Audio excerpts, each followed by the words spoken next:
기도하고 시작하도록 하겠습니다. 하나님 감사합니다.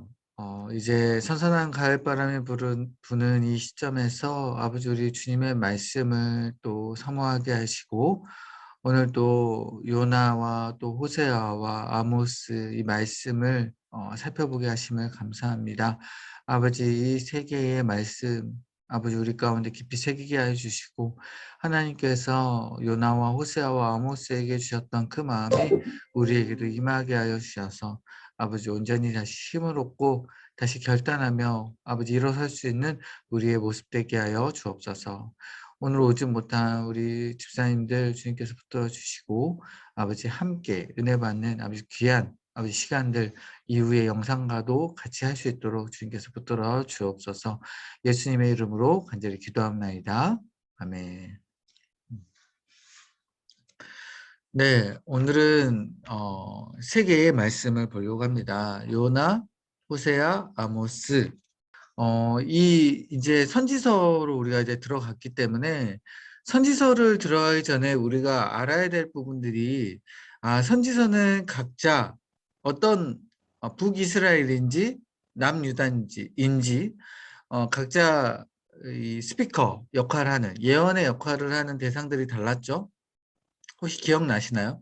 그래서 이 선지서는 각 예언자가 북이스라엘에게 예언하는 예언자도 있었고 남유다에게 예언하는 예언자도 있었고 그래서 내용은 거의 비슷한 것 같지만 뭔가 그 안에 대상과 그 다음에 그 상황이 또 시대별로 달랐기 때문에 하나님께서 조금씩 뉘앙스가 다르게끔 예언을 하신 부분들이 있어요.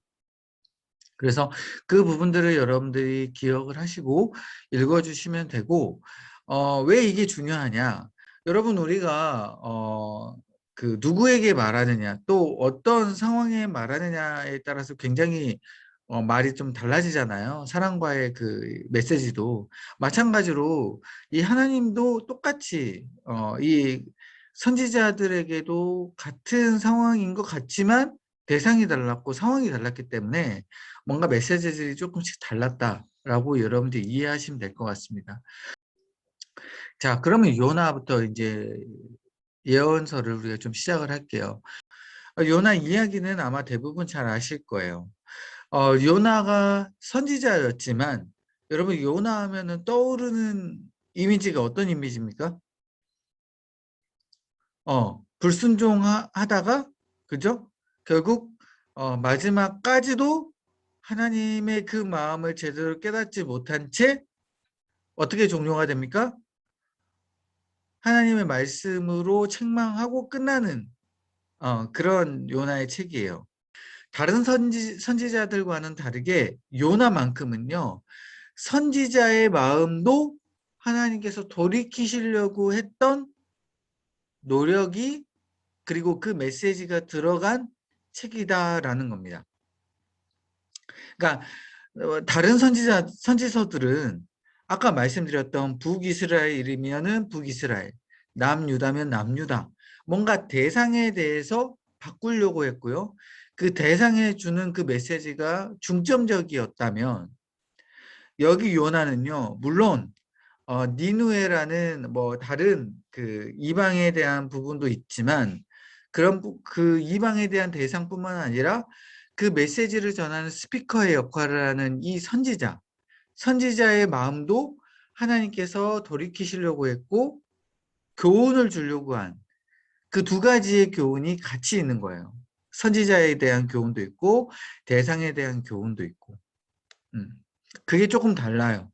그렇기 때문에 요나를 읽어보면 우리가 너무나도 잘 알다시피 어떤 마음이 듭니까? 굉장히 인간적인 마음이 들죠. 요나의 잘못된 부분들, 요나의 연약한 부분들이 드러나기 때문에. 그래서 요나를 읽으면서 나도 저럴 때가 있는데 나도 저런 마음을 가질 때가 있는데 라고 공감을 아마 많이 하시는 이유가 바로 그 요나의 연약한 부분 때문에 그럴 것 같습니다.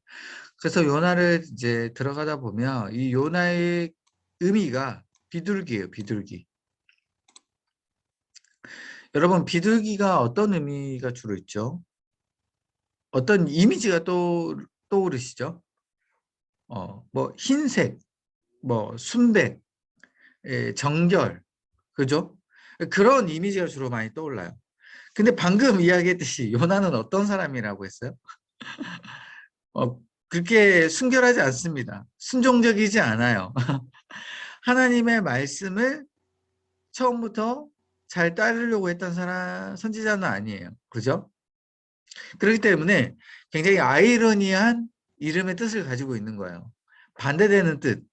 요나의 실제 상황은, 실제 마음은요, 그리고 실제 성품은 순백과 같이 그렇게 정결하고 순종하진 않는데, 하나님께서 요나의 이름을 붙여주신 이유가 그렇게 되라라고, 그렇게 됐으면 좋겠다라는 그런 의미가 있어서 이렇게 이름을 붙여줬겠죠.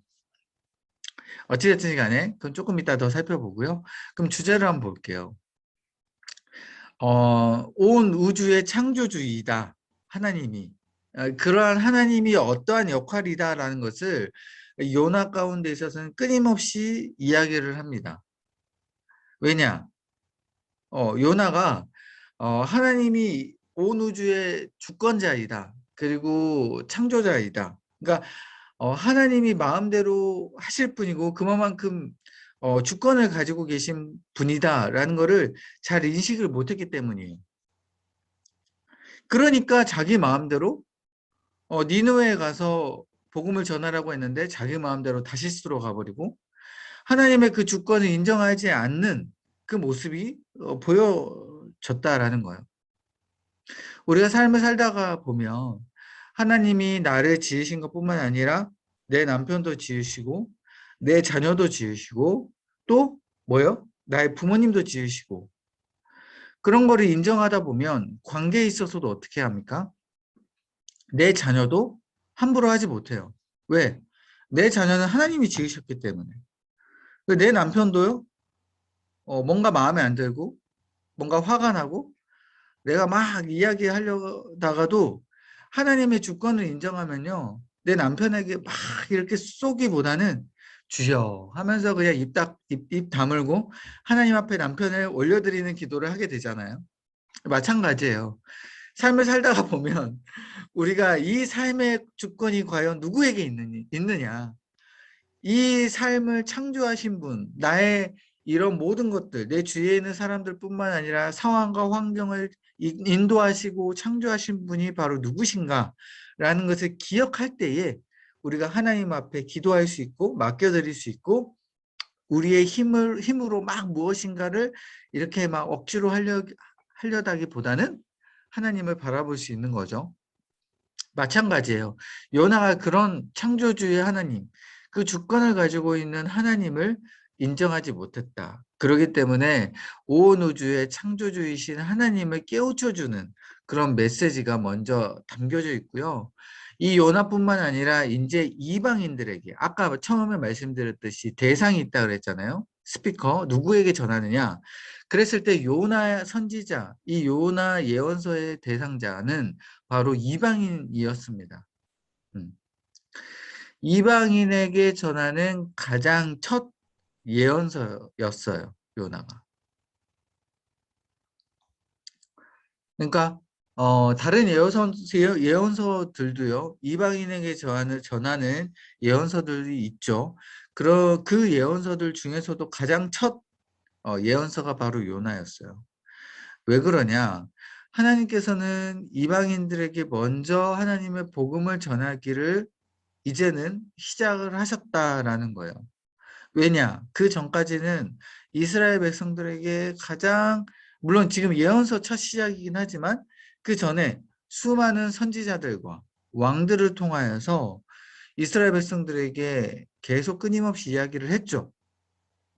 나를 믿어라, 나를 돌아오라, 복음을 전하고 하나님을 계속 이야기했지만 이스라엘 백성들, 택한 선민이지만 그 이스라엘 백성들은 하나님의 그 메시지를 듣고 순종을 했습니까? 안 했습니까? 안 했죠? 그래서 계속해서 끊임없이 심판과 회복의 역사가 반복된 거잖아요.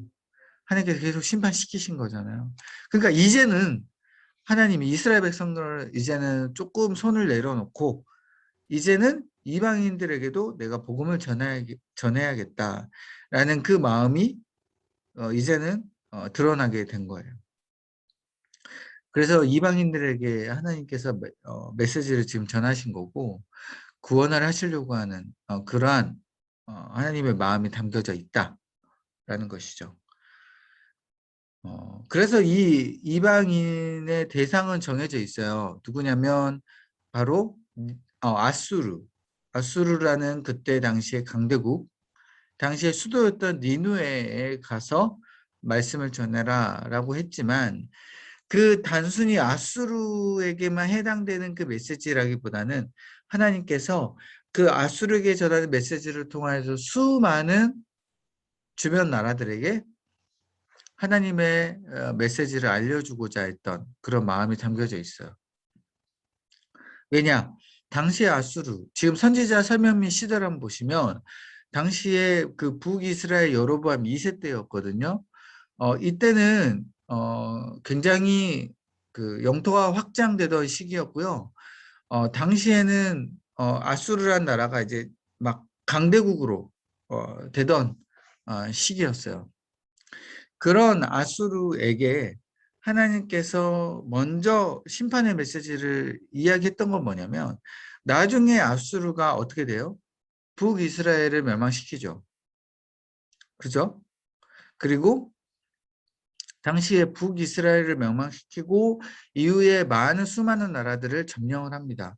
아직은 오지 않았지만 그런 나중에 이제 그런 역사 가운데 하나님께서 인도하시려고 마음을 먹으셨기 때문에 이 강대국 아수르를 내가 먼저 메시지를 전해서 이 애들이 먼저 하나님께로 돌아오게 되면 그 주변에 있는 약소국들이 아수르가 하나님 앞에 돌아오는 그 모습을 보면서 어떤 생각을 가지게 될까요? 저 강대국도 하나님을 믿는구나. 저 강대국도 하나님을 따르는구나. 그러면 우리도 뭔가 강대국이 되고 축복을 받기 위해서는 하나님을 따르면 되겠구나라는 그러한 교훈의 영향을 줄 수 있기 때문에 아수르를 하나님께서 먼저 복음의 메시지를 전해주시고자 하는 그런 마음이 있었다라는 것이죠. 이해되시죠? 네. 그렇기 때문에 당시에는 아수르가 이제 위험만 했던 시기예요. 아직 북이스라엘은 멸망할 때는 아닙니다.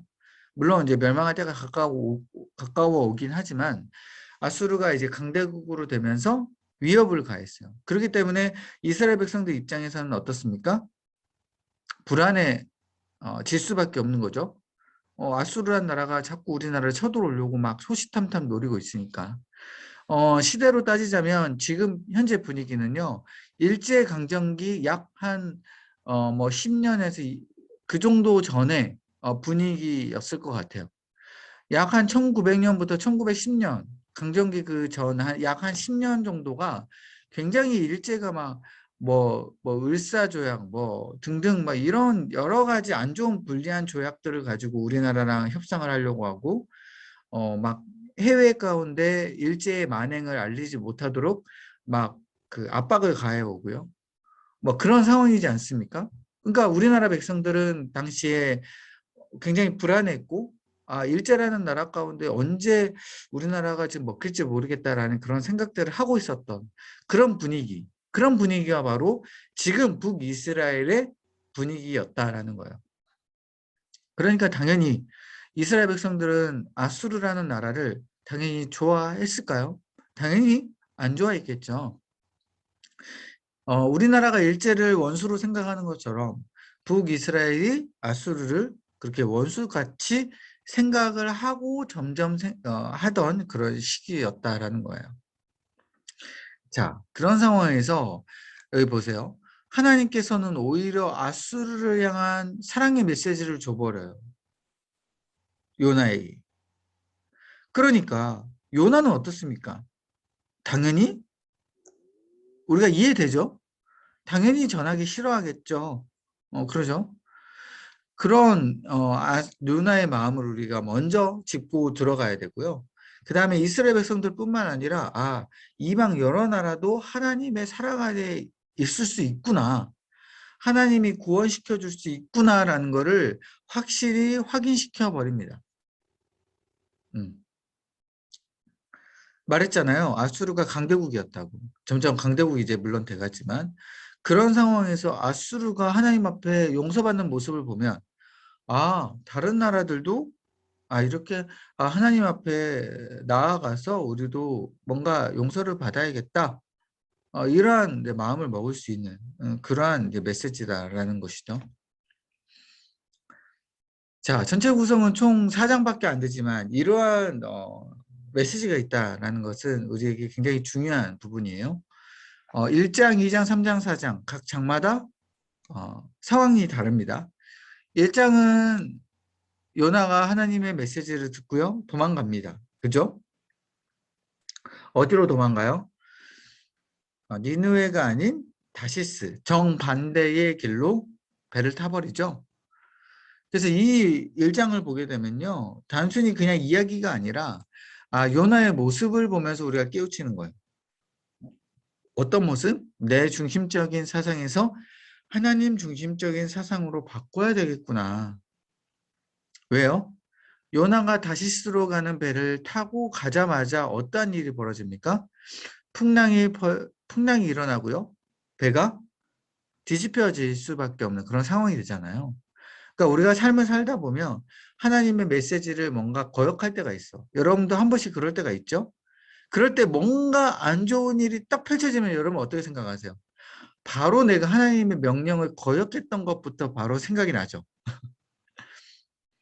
평소에 내가 하나님의 말씀을 잘 들었다면 어, 뭔가 안 좋은 일이 딱 펼쳐지면 그런 생각이 잘 안 들어요. 내가 하나님한테 뭘 잘못했지라기보다는 왜 이런 일이 펼쳐지지라고 생각을 할 텐데 여러분들이 딱 마음에 찔리는 게 있으니까 안 좋은 상황이 딱 펼쳐지면 뭐부터 생각나는 거예요?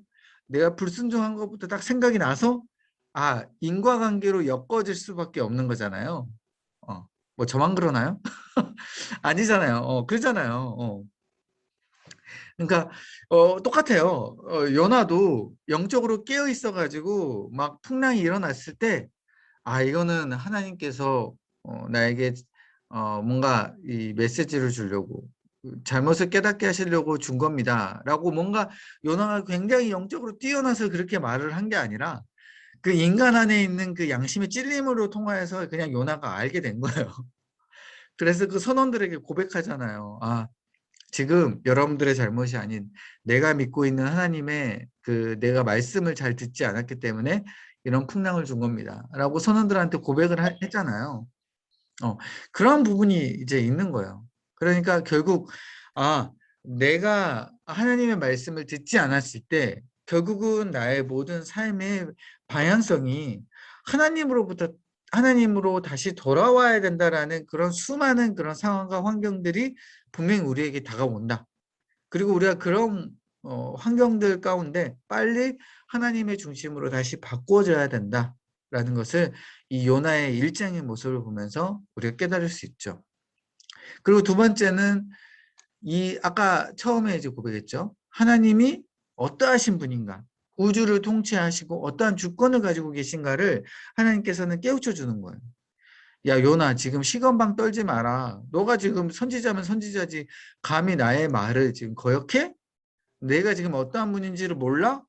나는 파도를 통해서 너가 가는 거를 다 막을 수 있어. 라고 하나님이 파도와 막 그 배를 뒤집어지려고 하는, 그리고 뭐 이유지만 요나가 물고기 뱃속에 들어가서 살 수 있도록 만들어주신 그 하나님의 놀라우신 그 주권, 하나님이 과연 어떠하신 분인가라는 것을 지금부터 철저하게 보여주는 거예요.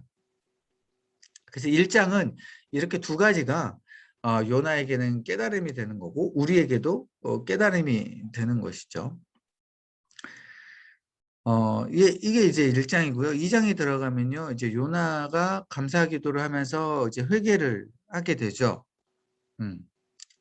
근데 요나가 이제 물고기 뱃속에 들어가지 않습니까? 그런데 이 회개 기도는 제대로 된 회개 기도는 아니었어요. 그냥 그래요 하나님, 뭐 내가 그냥 할게요. 하라면 까야지 뭐 어떻게 해요. 약간 이런 느낌. 어. 그잖아요. 뭐 까라면 까야지 뭐 방법이 있나? 약간 이런 느낌이죠. 어. 그럼에도 불구하고 하나님은 알죠. 그 진심은 알지만 하나님이 입술로 고백하는 그 고백을 통하여서 요나를 뱉어내게 합니다. 물고기 뱃속에서. 그래서 하나님께서는 요나의 그 감사기도, 그 조금 진실이 없는 감사기도지만 하나님께서 그 감사기도를 들으셨다. 그래서 여러분들 2장을 읽을 때는 이 감사기도가 진실이 아님에 여러분 초점을 맞춰서 한번 읽어보세요. 음. 어, 물론 문자적으로 보면은 하나님 앞에 굉장히 회개한 것처럼 느껴지고요. 굉장히 감사를 한 것처럼 느껴지지만 요나의 마음은 실제적으로 아직까지도 따르기 싫어하는 그런 마음이 알고 있어요. 자, 그 다음에 3장은 이제 요나의 선포와 니느웨의 회개인데 요나가 이제 드디어 니느웨로 갔습니다. 가서 선포를 하죠. 근데 당시에 니느웨 성은요, 굉장히 컸어요. 어, 그러니까 몇 날 며칠을 걸어서 복음을 전파해도요, 다 돌지 못할 만큼 그렇게 굉장히 컸다라는 거예요. 어, 그렇게 큰 성을요, 요나가 반나절 만에 백성에게 복음을 선포를 합니다. 하나님의 메시지를 전하는 거죠. 반나절 만에. 이 정도 크기는 어느 정도 크기냐면 거의 뭐 그 지금 여의도 정도 정도의 그 크기예요. 니누의 성 자체가. 그 정도 큰 그 성을 반나절 만에 그 안에 있는 모든 백성들에게 복음을 전한다? 얼마나 대충 전했으면 반나절 만에 전했겠습니까? 그죠? 지금 같으면 우리가 차를 타고 그냥 그 안산 이렇게 한 바퀴 돌면서 그냥 창문 열고 여러분 하나님 믿으세요 하고 반나절 만에 이렇게 안산 이렇게 한 바퀴 도는 것처럼 뭐 약간 그렇게 돌았겠죠. 그죠? 그렇게 성의 없게 복음을 전했다. 그런데 니누의 성읍 사람들은 어떻게 된 거예요? 멀리서 들리는 그 복음의 메시지를 딱 캐치를 하고 바로 회개를 해버립니다. 엄청난 회개를 하는 거예요. 여러분 이게 참 신기하지 않습니까?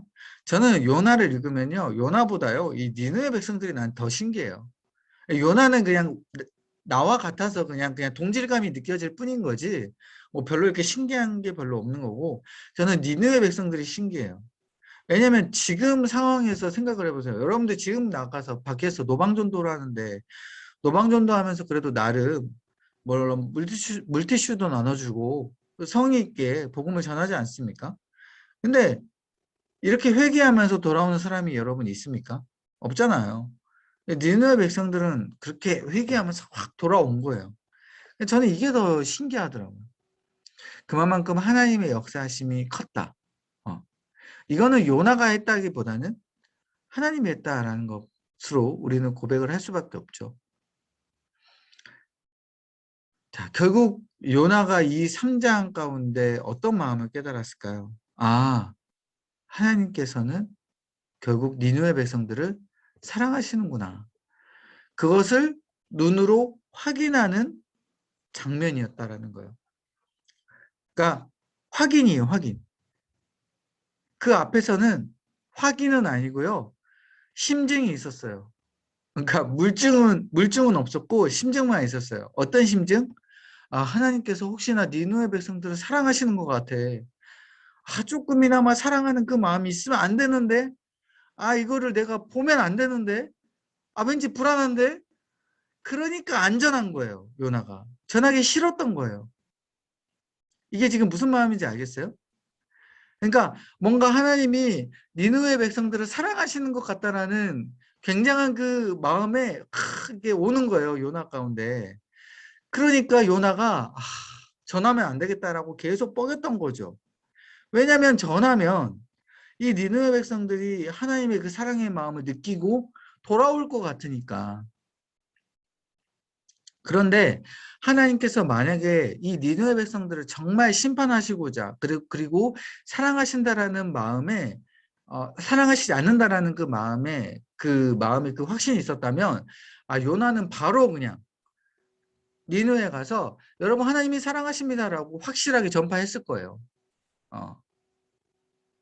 그런데 뭔가 니느웨 백성들과 하나님의 그 교감이 너무 무서웠던 거죠. 그 사랑을 받아들이려고 하는 그 마음. 그런데 3장에서는 뭐예요? 이거를 물증으로 봐버린 거예요. 진짜 하나님께서는 사랑하시는구나. 그래서 4장에 보면 요나가 분노를 합니다. 여러분들 잘 알죠? 분노를 해요. 어떤 분노?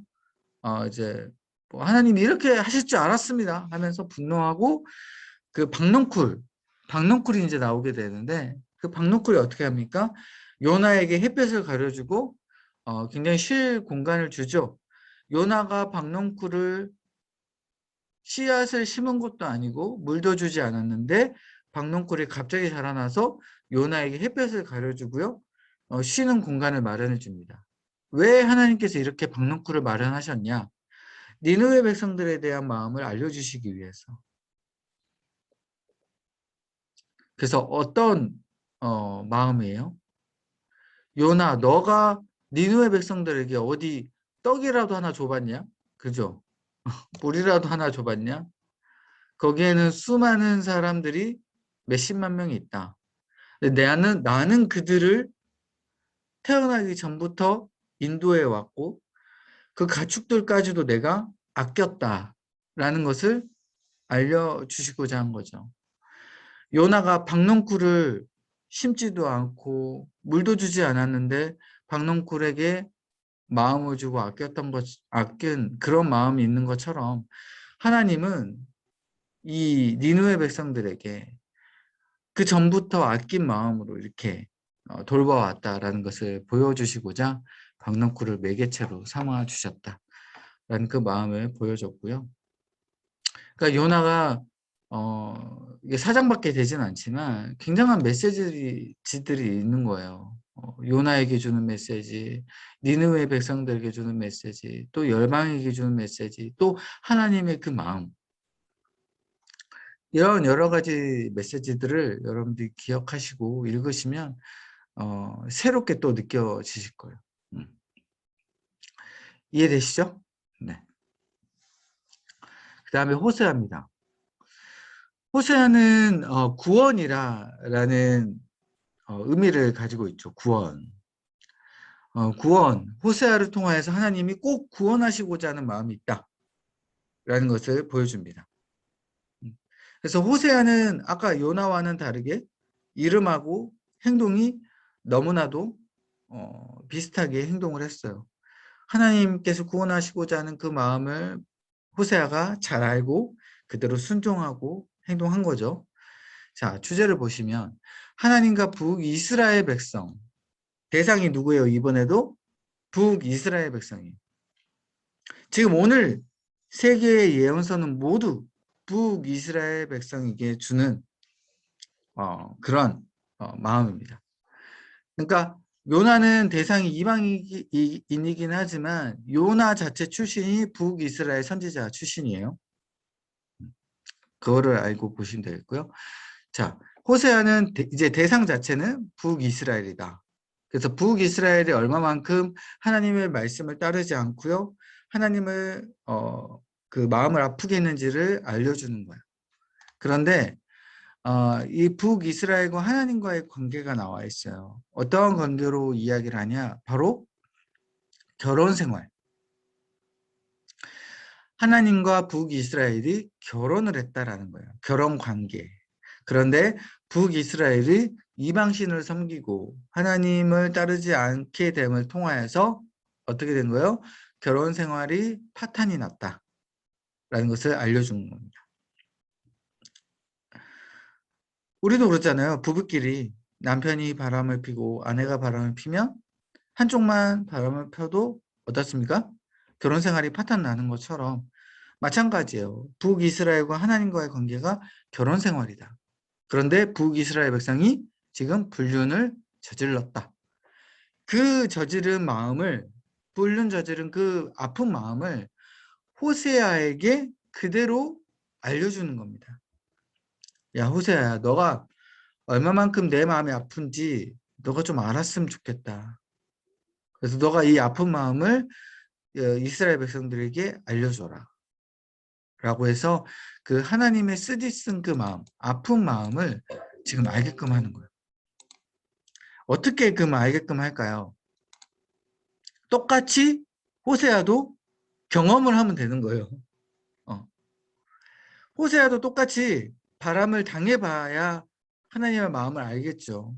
그래서 하나님은 너무 잔인하게 호세아에게 똑같이 창녀와 결혼하게끔 합니다. 그래서 그 여인의 이름이 고멜이라는 여인이고요.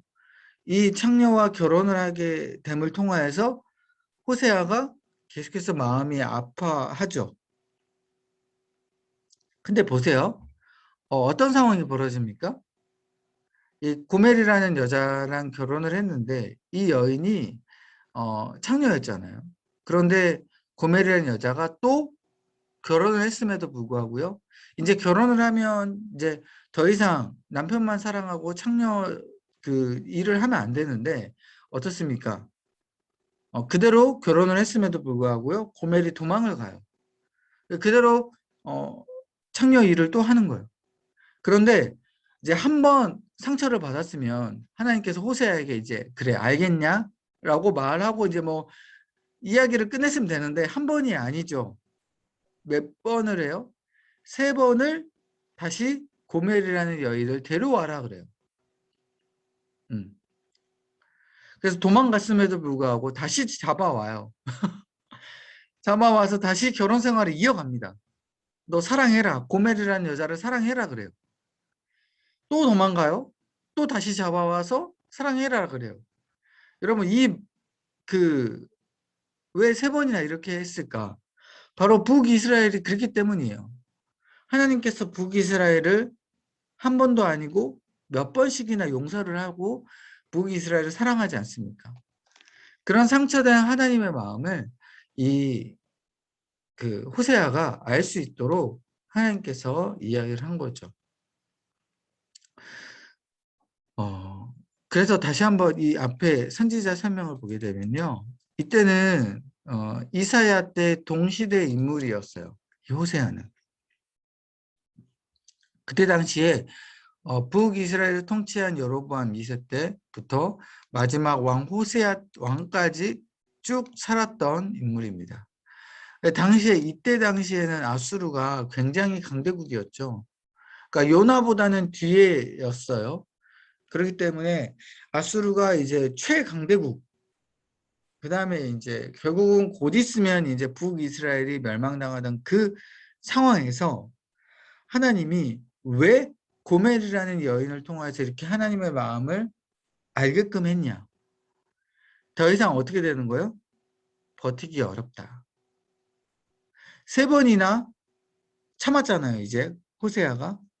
그죠? 고멜이라는 아내를 3번이나 참아주고 다시 되돌아왔는데 이제 더 이상 참을 필요가 있을까? 그 하나님의 그 마지막 그 마음을 호세아가 이제 깨닫게 된 거예요. 이제 곧 있으면 아수르에게 심판을 당할 수밖에 없는 그 하나님의 그 마음을 너는 아니? 라고 하나님이 말씀을 하고 계시는 거예요. 그러니까 결국 아수르에게 멸망당하고 나서 북이스라엘이 얼마나 원망을 했겠습니까? 하나님을. 하나님 우리를 버렸어. 뭐 하나님은 우리를 더 이상 사랑하지 않아. 근데 하나님은 그 원망 들으면서 진짜 어떤 마음이 들까요? 때려 죽이고 싶겠죠. 너는 아니? 막 이러면서 너는 아니냐는 그 마음을 호세아만이라도 지금 알아주니까 하나님은 조금이나마 마음이 나아지는 거예요. 어. 그래서 우리가 호세아를 읽으면서 하나님의 마음을 너무나도 이제 깊이 깨닫는 그러한 마음이 됩니다. 자, 그러면 방금 그 전체 내용은 방금 제가 말씀드린 그 내용이고요. 전체 구성을 한번 보시죠. 총 14장으로 되어 있어요. 자, 먼저 1장부터 3장, 그 다음에 4장부터 14장 총 두 부분으로 나눠져 있는데 먼저 1장부터 3장은요. 그 호세아가 고멜을 이렇게 사랑하고 마음을 이제 주는 이제 그런 장면이 이제 나오게 돼요. 근데 그런 그 장면 가운데 호세아가 이제 처음부터 그 세 번까지 마음이 이제 상처받는 그 과정들을 3장에 보여줘요. 그래서 첫 번째 아이를 놓은데 이 이름이 이스라엘이에요. 이스라엘. 이제 고멜을 맞이해서 아들을 낳는데 이스라엘. 이 이름이 뭐예요? 하나님께서 씨를 흩어버린다. 씨를 흩었다라는 거는 어때요? 더 이상 하나님께서 이스라엘 백성들, 북이스라엘 백성들을 공동체로서, 민족으로서 남겨두지 않겠다라는 의미가 담겨져 있고요. 두 번째는 딸이었어요. 이름을 로루하마. 의미가 뭐예요? 긍휼히 여겨서 용서하지 않을 것이다.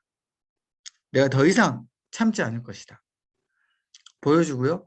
셋째 아들을 로암미라고 불러요. 의미가 뭐예요? 너희는 내 백성이 아니다. 그러니까 여러분 보세요. 아이를 놓고 고멜이 도망가고 또 다시 데려와가지고 사랑을 나누어서 아이를 놓고요. 또 다시 도망가고 또 다시 데려와가지고 아이를 놓고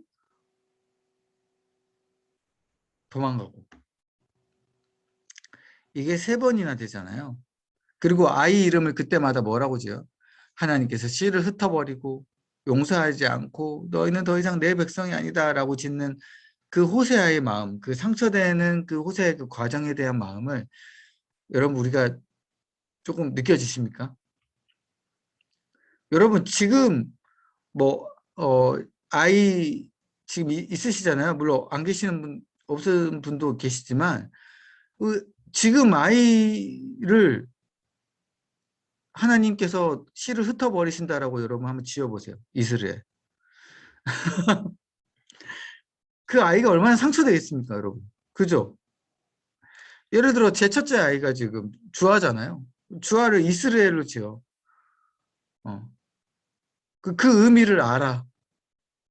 그거 얼마나 안 좋은 겁니까? 그죠? 두 번째 주찬이는 로루하마예요.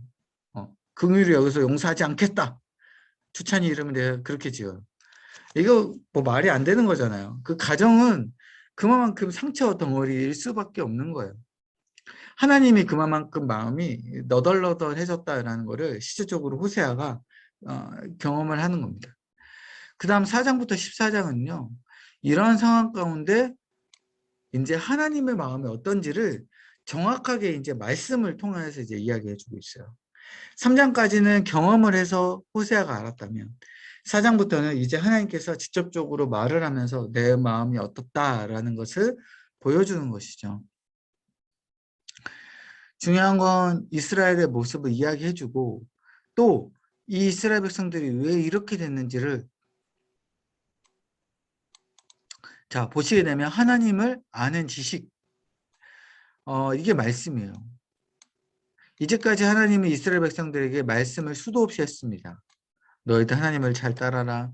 하나님은 어떠한 분이다. 수도 없이 말씀을 했지만 결국 이스라엘 백성들에게는 한쪽 귀로 듣고 한쪽 귀로 흘렸구나. 하나님께서 주신 말씀이 없구나. 그걸 지식으로 지금 표현을 해요. 하나님 아는 지식. 그거 없어서 이스라엘 백성은 망했다라고 이야기를 하고 있고요. 이런 상황 가운데 이스라엘 백성들이 결국 이방신을 섬기고 망했고 결국 이스라엘 백성들뿐만 아니라 이 지도자들, 제사장들도 망했다. 그래서 결국 하나님은 어쩔 수 없이 이스라엘 백성들을 심판해야 된다라는 것을 결론으로 나타내고 있습니다. 굉장히 슬프죠. 한편의 새드 엔딩 같아요. 자, 다음은 아모스입니다. 아모스는 짐진 자라는 의미를 가지고 있어요. 짐을 진 거예요, 짐. 어떠한 짐을 졌을까요? 굉장하게 하나님의 말씀을 꼭 전해야 된다라는 그런 사명감을 가지고 있는 짐을 가지고 있습니다. 왜 그러냐? 자, 시대와 대상이 다르기 때문이에요. 아모스는. 보시면요. 대상이 누구예요? 누구에게 전합니까? 북이스라엘에게 전해요. 아모스도 북이스라엘에게 전하는데 아모스의 지금 출신이 어디예요? 출신 봐봐요.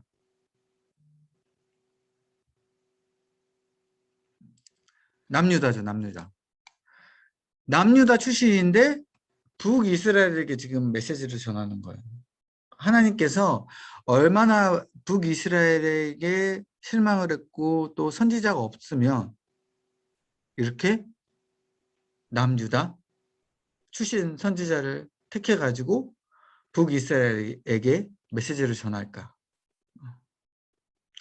그만큼 하나님의 메시지를 전하고자 하는 그 마음이 컸다라는 거예요. 그래서 아모스는요, 이런 하나님의 마음의 그 짐을 가지고 있어서, 그래, 나는 꼭 북이스라엘에게 메시지를 전해야 돼 라고 그냥 열심히 가고 또 전했던 사람이에요. 자, 그리고 출신을 보시면 목축업을 했던, 그리고 뽕나무를 같이 재배했던 선지자였어요. 그러니까 이제 메시지를 전하니까 말이 좋아 나중에 이제 선지자가 된 거지. 원래는 뭐예요? 그냥 평범한 이 농업에 종사하던 사람이었어요. 음. 그런 사람이 와서 북이스라엘에게 전했다. 이제 호세아와 이제 동시대 사람이죠. 그래서 호세아는 위에서 북이스라엘의 그 위에서 하나님의 그 마음을 깨닫고 막 이렇게 했다면 이제 밑에서는 아모스가 올라가 가지고 또 말씀을 전하는 그만큼 긴박했던 북이스라엘의 멸망 전의 상황입니다. 자, 전체 내용 보시면 자, 그래서 이스라엘 민족 죄악 그에 대한 하나님의 심판을 바라보고 고뇌했던 그 아모스의 마음이 나타나 있어요. 하나님의 심판을 곧 있으면 이루어질 거다라는 것을 아모스는 하나님의 메시지를 듣고 너무나도 잘 알았어요. 그렇기 때문에 빨리 가서 전해야지라는 그 마음이 있는 거죠. 당시 아수르의 국력이 중간에 이제 아수르의 국력이 약할 때가 살짝 있었어요. 그때 약할 때 이스라엘은 약간의 전성기를 누렸던 그런 상황이었어요. 아직 망하기 전이었지만 누가 봐도 아수르가 강대국이었는데 살짝 휘청거린다라는 그런 시기 가운데 그럼에도 불구하고 이스라엘 백성들이 이게 뭔가 나서면 안 됐는데 교만하면 안 됐는데 그래 우리는 아수르를 이길 수 있어 라는 그런 약간의 착각이 정말 이 엄청나게 후폭풍을 몰고 오게 된 것이죠. 그런 상황 가운데 하나님의 심판의 예언이 임하게 된 거예요. 참 그게 좀 안타깝긴 해요. 상황과 환경이 이스라엘 백성들이 조금씩 이렇게 정신 차릴 수 있도록 아수르 그냥 압박이 막 계속 임하고 막 엄청나게 그 완전 강대국이었으면 이스라엘 백성들이 이렇게 조금 회개를 하실 수도 있었을 텐데 살짝 휘청거리는 그 잠깐의 그 사이에 이스라엘 백성들은 막 기고만장 해준 거죠. 아무튼 그런 상황에서 북이스라엘의 영적으로 완전히 암흑기였어요.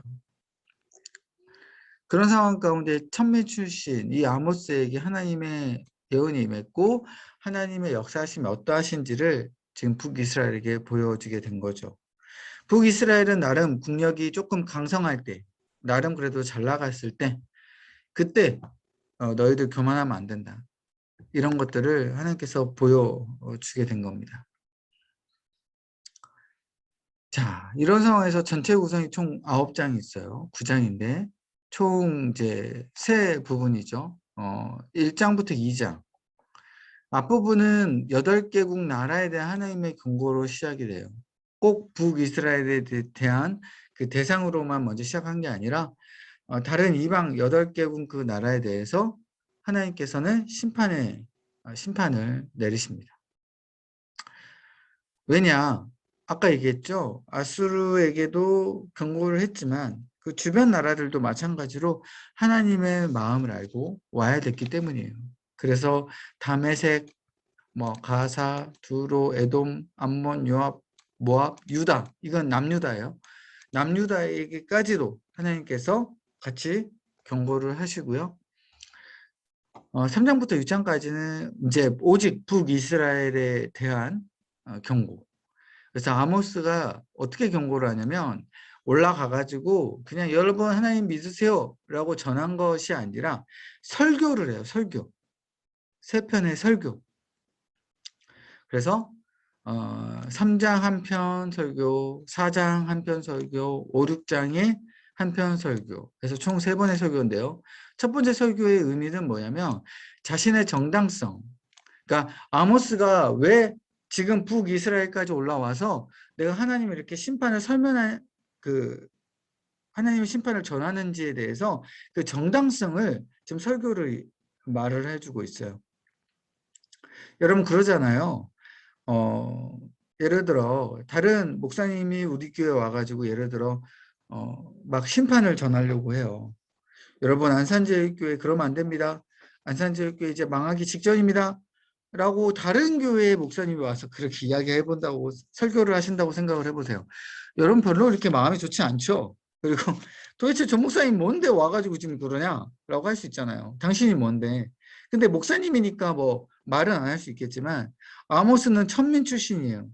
아무런 관련도 없는 사람이 뜬금없이 올라와가지고 여러분 하나님을 믿어야 됩니다라고 한다면 정당성이 입증돼야 되기 때문에 아모스는 자신이 남유다에서 어떤 메시지를 들었으며 왜 하나님이 나를 보내는지에 대해서 그 정당성을 제대로 이야기를 먼저 시작을 하는 거예요.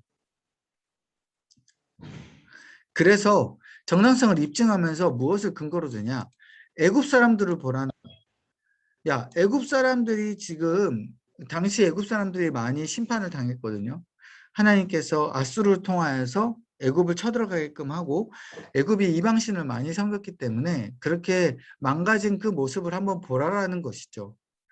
너희들도 곧 있으면 북이스라엘 택한 선민이지만 애굽과 똑같이 그렇게 심판당하고 너희들이 그렇게 될 수도 있다 라고 이야기를 해요. 내가 그 이야기를 들었다. 남유다에서. 다음 두 번째 설교는 4장인데요. 이제 하나님의 경고에 대해서 거부하는 사람들에 대해서 심판을 선언해요. 너희들 내가 이렇게 이제 설교를 전하고 메시지를 전하지만 너희들 나의 메시지를 만약에 거부한다면 순종하지 않는다면 너희들은 끝끝내 망할 것이다. 너희들 지금 종교 활동하지 마라라는 거예요. 종교 활동. 여기 말하는 종교 활동. 즐긴다라는 표현을 했죠. 즐기는 종교 활동이. 너희들 지금 종교 활동하는 게 아니다. 하나님을 죽기 살기로 따르고 섬겨야 된다. 이거는 죽고 사는 문제지 무슨 레저 스포츠처럼 내가 가고 싶으면 하고 하기 싫으면 안 하는 그러한 종교 활동이 아니다. 라고 하나님께서 그렇게 분명히 경고했다라고 지금 이야기를 해요. 그리고 하나님을 창조주와 계시자로 맞아들어라 라는 선포를 하고 있죠. 다음 세 번째 설교는 5, 6장인데요. 이스라엘의 멸망에 대한 이제 슬픈 마음을 담아서 애가를 선포해요. 왜냐? 지금 거부하는 백성들을 모습을 보면서요. 아모스가 지금 슬퍼하는 거예요. 결국은 이스라엘 백성들이 멸망하겠구나. 이 공의를 순종하지 아니하고 애곡하는 사람들, 거짓으로 재판한 사람들, 이런 올바른 신앙으로 백성을 인도하지 않는 지도자들, 그런 모습을 보면서 슬퍼하면서 애가로 이야기를 합니다. 이렇게 3편의 설교를 이제 마치게 되고요. 7장부터 9장까지는 이제는 예언, 환상을 보게 돼요. 어떤 환상이냐? 하나님이 곧 있으면 메뚜기 재앙, 그리고 불 재앙, 그리고 다림줄 같은 경우는 이렇게 줄자라고 생각하시면 돼요. 오늘 같으면 그 줄자로 재 가지고 너가 지금 나의 기준에 맞냐 안 맞냐 그 기준을 하나님께서 재는 그런 환상. 또 너무 익어버린 여름 과일. 여름 과일은 제철 과일인데 그때 빨리 먹어야 되는데 그때 먹지 않고 너무나 익어버려 가지고 이제는 썩어서 먹지 못하게 되는 그런 과일의 모습처럼. 그리고 베델의 제단, 백성들의 머리 위로 무너지는 환상. 베델의 제단이라는 것은 베델의 제단은 뭐예요? 바로 이스라엘, 야곱이 세웠던 그 베델의 제단.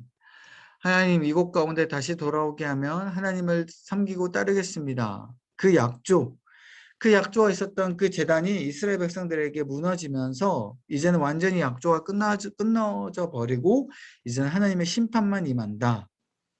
그런 것을 지금 보여주는 것이죠. 그래서 이스라엘의 완전한 멸망을 먼저 보여주지만 이제는 마지막 때에 다시 회복시켜 주시는 하나님의 회복도 같이 포함되어 있습니다. 그 회복이 언제 이루어질까요? 70년 뒤에. 70년 뒤에 하나님께서는 다시 회복시켜 주시리라라는 것이 이 아모스에서도 보여지게 돼요. 결국 이것도 하나님의 사랑이 끝나지 않았다라는 것을 알려주게 되죠. 네. 이렇게 아모스는 조금 환상도 있고요. 앞선 이스라엘 백성들에게 설교 형식으로 세 편의 말씀을 전하는 부분도 조금 다른 선지서보다는 다른 부분이기도 합니다. 감사합니다. 그럼 우리 같이 기도하고 마무리하도록 할게요. 주님 감사합니다. 우리는 주님의 말씀을 듣고도 바로 순종하지 못하는 우리의 마음이 있습니다. 주님 말씀이 우리에게 전해졌을 때에 아버지 곧바로 순종하게 해주시고 곧바로 유턴하게 해주셔서 행동까지도 온전히 회개하는 우리의 모습 되게 하여 주옵소서. 때로는 우리가 순종하기 싫은 것들이 다가올지라도 하나님을 온전히 신뢰하며 우리 가운데 온전히 축복됨을 믿고 순종하게 하여 주시고 또한 주님의 그 사랑의 마음과 그 아픈 마음이 우리 가운데 깊숙하게 다가오게 하여 주셔서 머리로만 알고 있던 그 하나님에 대한 지식이 온전한 마음으로까지 임하게 하여 주셔서 하나님의 마음으로 아버지 복음을 전하고 사람들을 대하며 하나님의 마음으로 있는 그곳 가운데 가정과 일터 또한 있는 그곳 곳곳에서 하나님의 아름다운 향기가 퍼져나갈 수 있는 우리의 모습 되게 하여 주옵소서. 우리는 아두나여서 다 알지 못하지만 하나님께서 우리의 영안을 열리게 하여 주시고 오늘 들은 이 말씀 가운데 주님의 은혜가 더욱더 풍족히 임한다면 아버지 우리가 더더구나 힘을 얻고 나아갈 수 있음을 믿습니다. 오늘 이 말씀을 더욱더 깊이 새기게 하여 주셔서 아버지 이번 한 주간도 아버지 하나님께서 주신 놀라운 승리를 얻고 살아갈 수 있도록 인도하여 주옵소서. 이 모든 말씀 예수님의 이름으로 간절히 기도하옵나이다. 아멘.